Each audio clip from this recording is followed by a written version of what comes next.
네, 안녕하세요. 한 주간도 평안하셨습니까? 오늘도 수요 성경 공부 성경 총론 제16강 출애굽기 38장에서 40장 마지막 장까지 공부하도록 하겠습니다.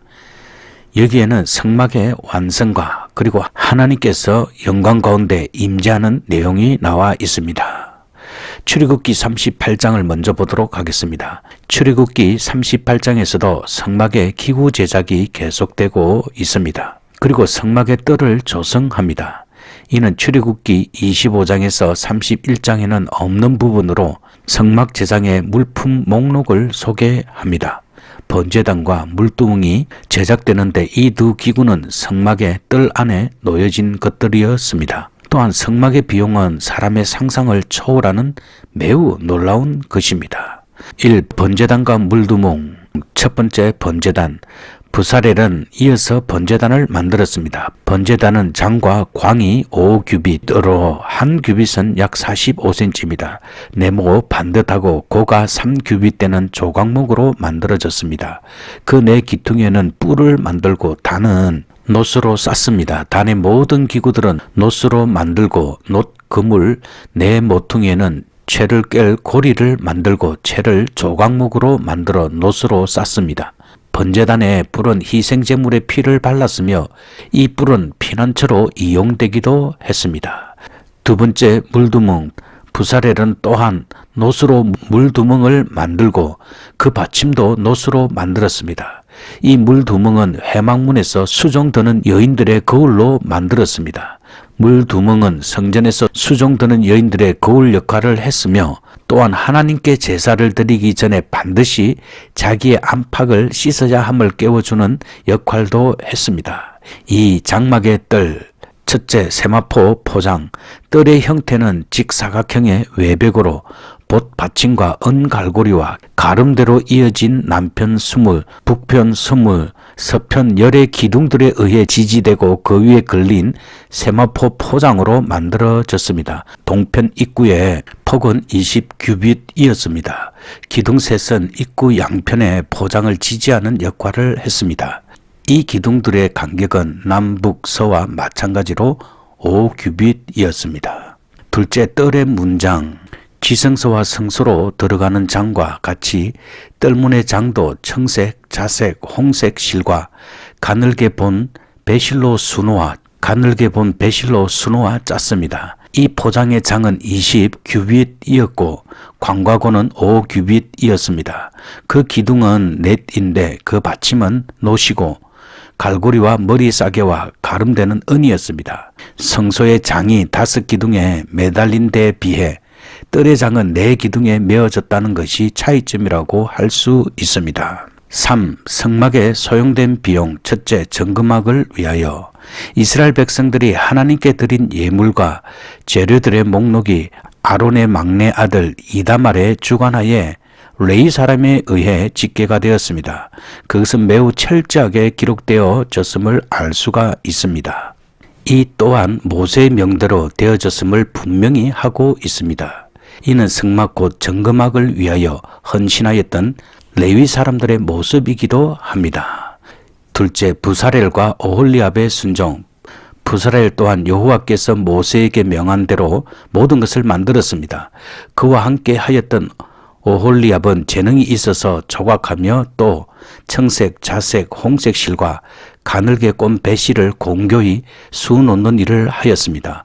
오홀리압 또한 모세의 명대로 모든 일을 이행했습니다.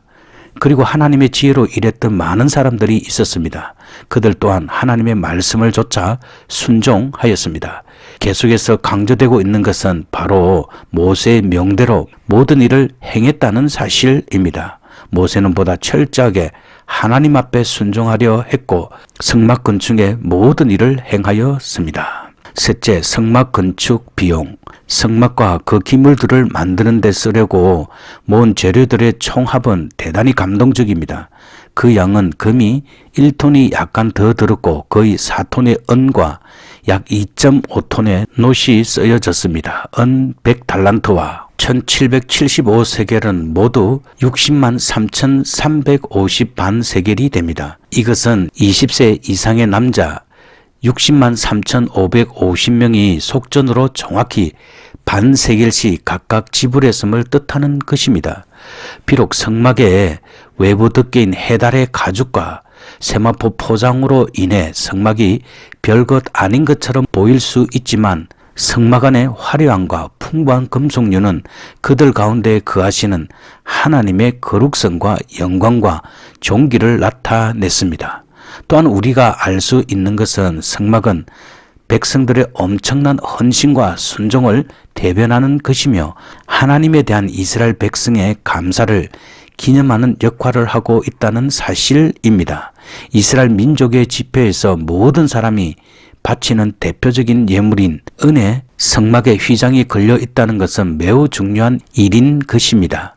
그렇기 때문에 성막은 하나님의 구속받은 백성의 헌신 위에 서 있는 것입니다. 그리고 참고로 1세겔은 약 11.4g에 해당됩니다.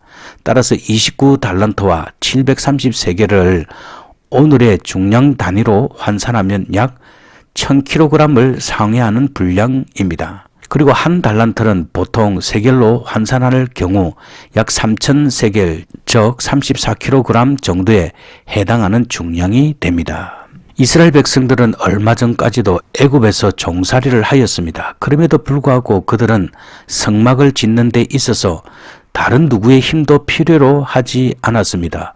오히려 예물이 너무 많아서 더 이상 가져오지 못하도록 금지할 정도였습니다. 이는 이스라엘 온 백성의 헌신과 순종이 가져온 놀라운 결과였습니다. 출애굽기 39장에서는 출애굽기 28장을 근거로 하여 제사장의 의복에 관하여 언급하고 있습니다.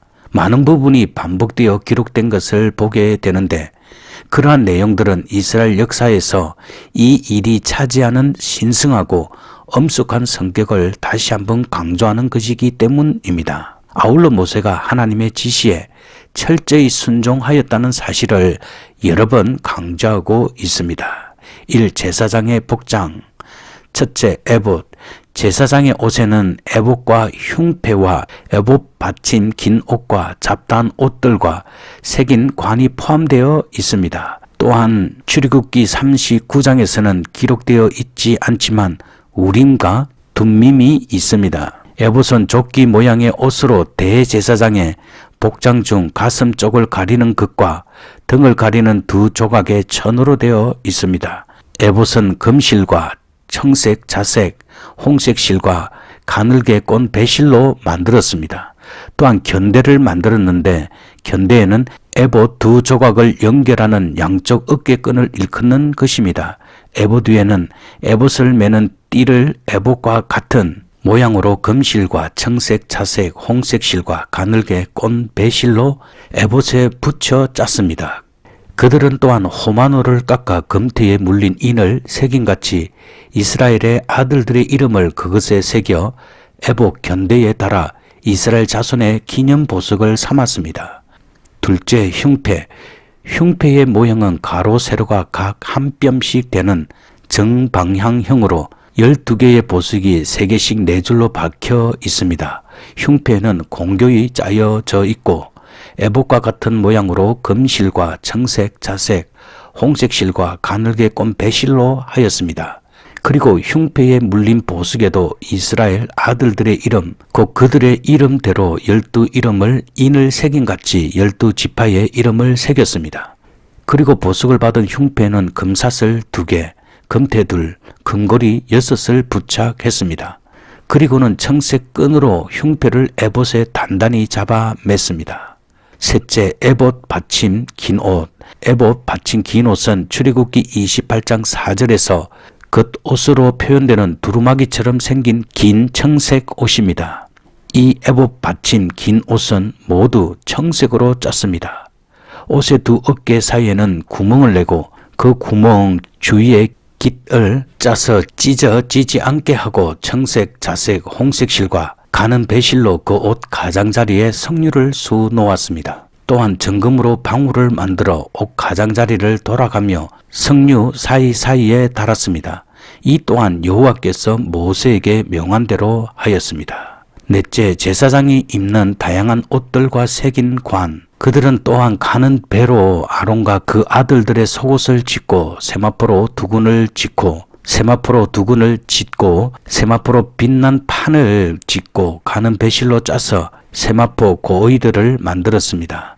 또한 가는 배실과 청색, 자색, 홍색 실로 띠를 만들었습니다.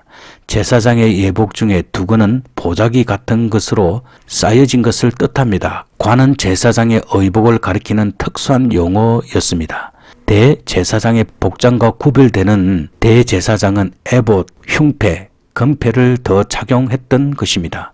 그들은 또 정금으로 거룩한 패를 만들고 인을 새긴 같이 여호와께 성결이라고 인을 새기고 그 패를 청색 끈으로 관 면전에 달았습니다. 출애굽기 29장 30절에 보면 그들은 여호와께 성결이라는 말이 나오는데 히브리어는 코데시라 야훼입니다. 우리말로 성결이라고 번역된 코데시는 거룩이라는 뜻입니다.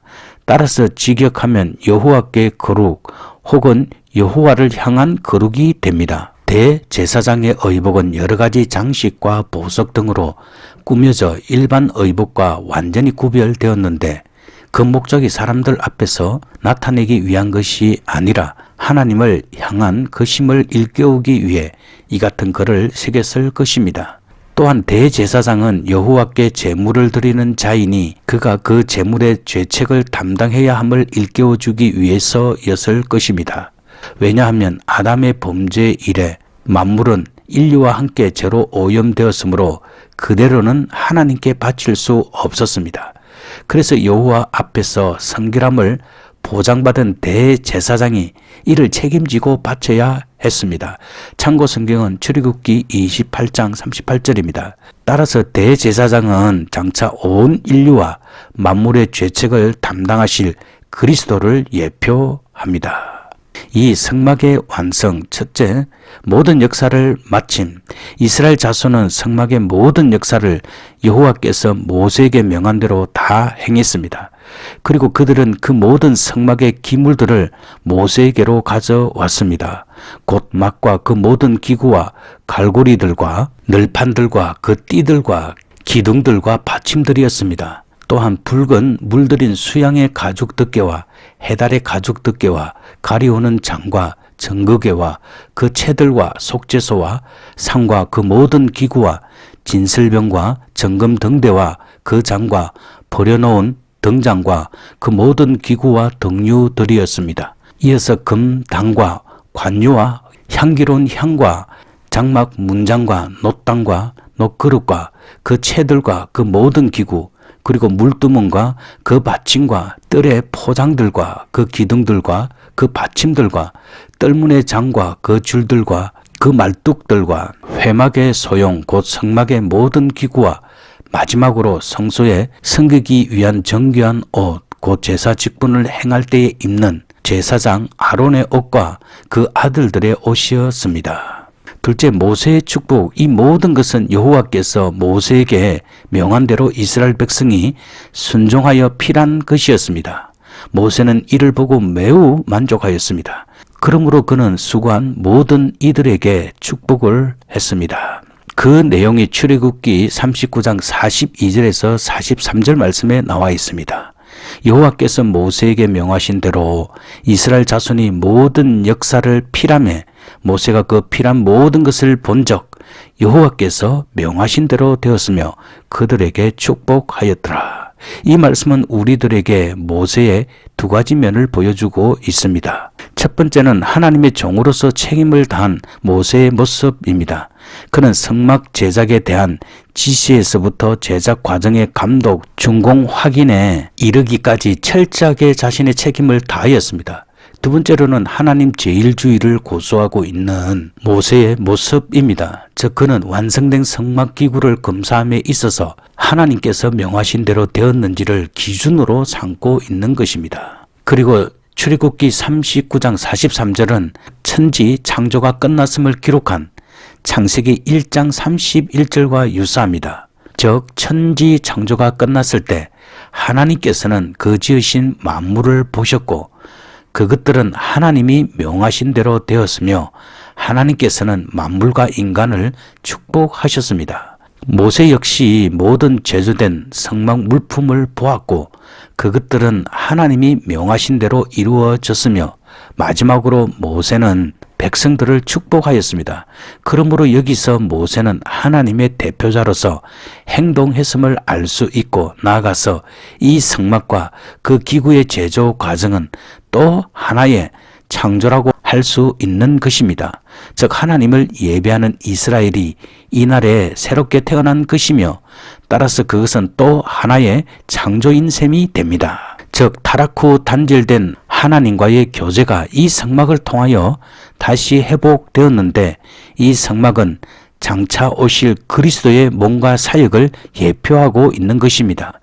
그러므로 구약시대 성막은 신약시대 그리스도 안에서 새 창조를 향한 모형으로서 분명 창조적 성격을 띠고 있는 것입니다.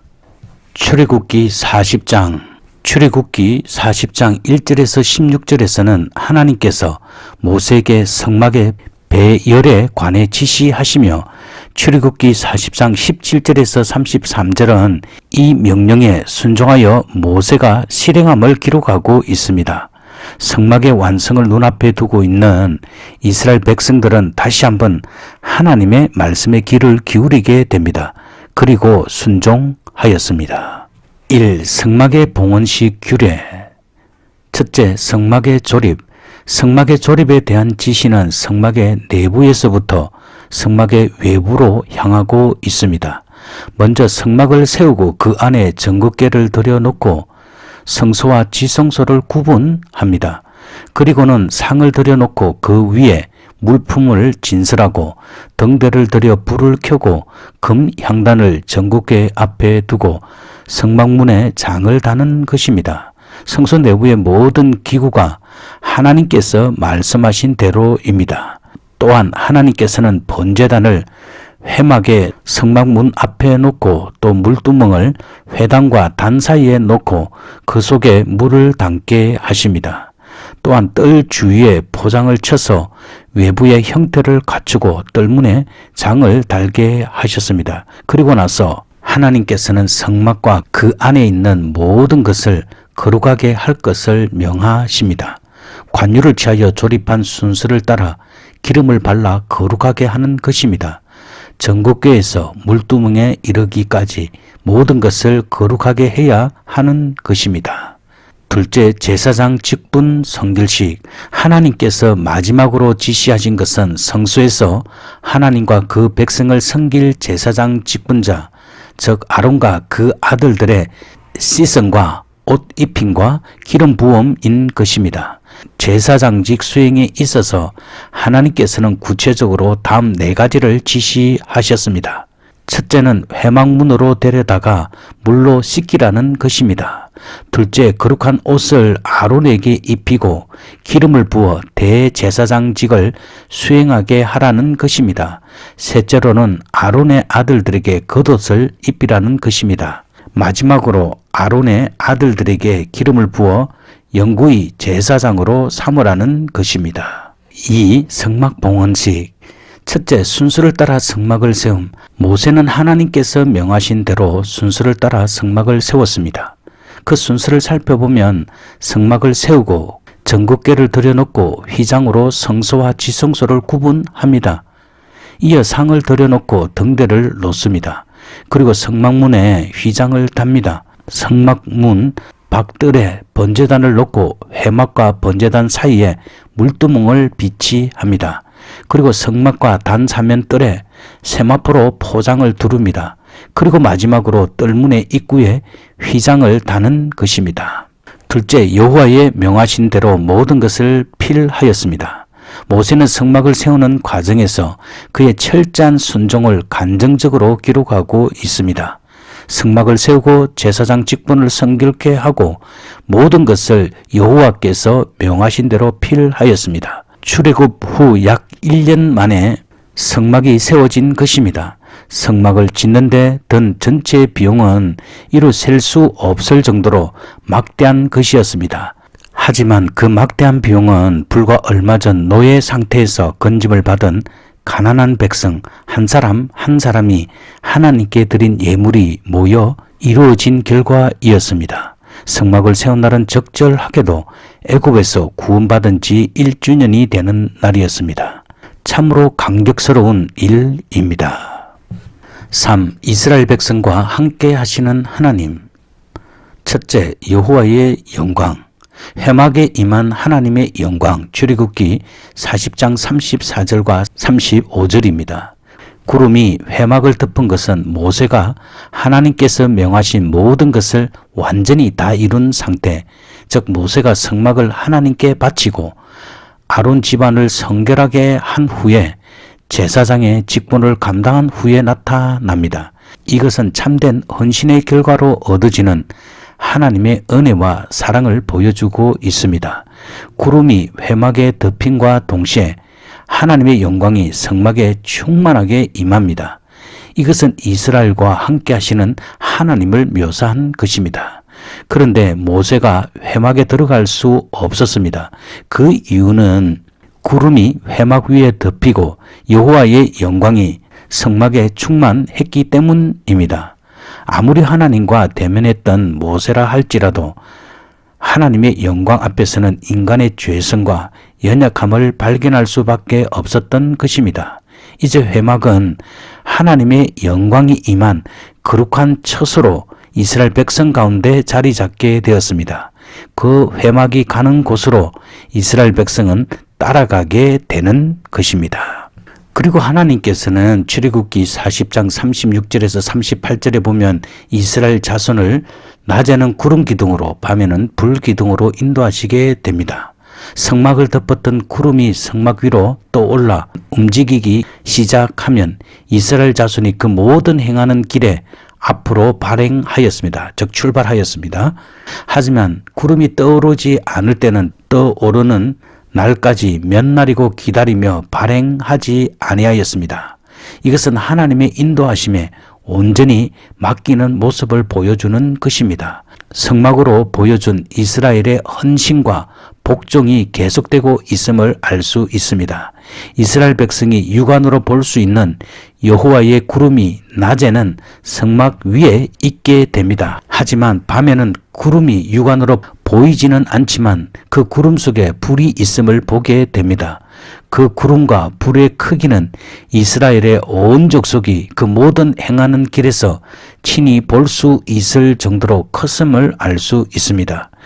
이러한 세심한 배려는 하나님께서 이스라엘 백성을 주권적인 사랑으로 인도하고 계심을 보여주는 것입니다. 그러나 슬프게도 이스라엘 백성들은 실패하고 맙니다. 구름기둥과 불기둥에 하나님의 임재를 보면서도 말입니다. 그 결과 한 세대 전체가 언약의 땅을 밟아보지 못하고 광야에서 죽고 말았습니다. 여기에서 하나님의 공의로운 심판을 깨닫게 됩니다. 하나님의 법을 조차 순종치 않는 자는 결국 하나님의 진노를 피하지 못하고 멸망당할 수밖에 없는 것입니다. 성도는 언제나 하나님의 위엄 앞에 두렵고 떨리는 마음으로 순종의 삶을 살아가야 합니다. 네, 오늘도 성경 공부하느라 수고 많이 하셨습니다. 이제 기도하도록 하겠습니다. 하나님 아버지, 하나님께서 이스라엘 백성들에게 성막을 제작할 수 있는 은혜를 주시고 이스라엘 백성들은 하나님께서 받은 은혜를 기억하며 그들의 마음을 다하여서 하나님 앞에 온전한 예물을 드렸습니다. 하나님 아버지, 우리의 삶이 온전히 하나님께 드려지는 삶이 될 수 있도록 도와주시고 계속해서 강조하고 있는 하나님께서 말씀하신 대로 모든 것들을 그들은 온전히 순종하며 이루었습니다. 하나님 아버지, 우리의 삶도 하나님 앞에 말씀 가운데 온전히 순종하며 믿음으로 우리의 믿음의 집을 잘 지을 수 있는 저희들이 될 수 있도록 주님께서 도와주시옵소서. 하나님 아버지, 우리를 피로 사신 예수 그리스도의 사랑 안에서 우리의 삶이 주님 앞에 복되고 거룩하고 아름다운 삶으로 완성될 수 있도록 주님께서 도와주시옵소서. 우리의 삶과 신앙 가운데 늘 예수 그리스도의 구속의 은혜 가운데 날마다 승리할 수 있도록 주께서 도와주시옵소서. 이스라엘 백성들을 낮에는 구름 기둥으로 밤에는 불 기둥으로 인도해 주신 것처럼 하나님, 이 광야 같은 이 세상에서 우리가 살아갈 때에 하나님께서 성령으로 날마다 인도해 주셔서 진리 가운데서 벗어나지 않고 오직 하나님께서 인도하시고 하나님께서 말씀하신 대로 우리의 신앙이 세워지는 거룩하고 복된 신앙으로 우리 하나님께서 인도해 주시옵소서. 모세가 온전히 하나님 앞에 순종하였던 것처럼 우리들도 모세와 같이 충성된 증인이 되며 충성된 하나님의 사람이 될 수 있도록 주께서 은혜 위에 은혜를 더하여 주시옵소서.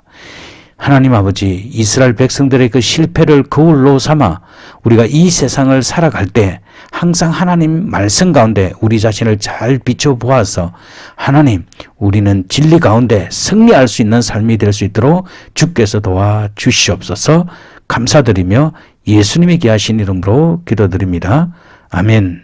네, 이제 편안한 오후 시간 되십시오. 또 다음 주에 공부하도록 하겠습니다. 샬롬.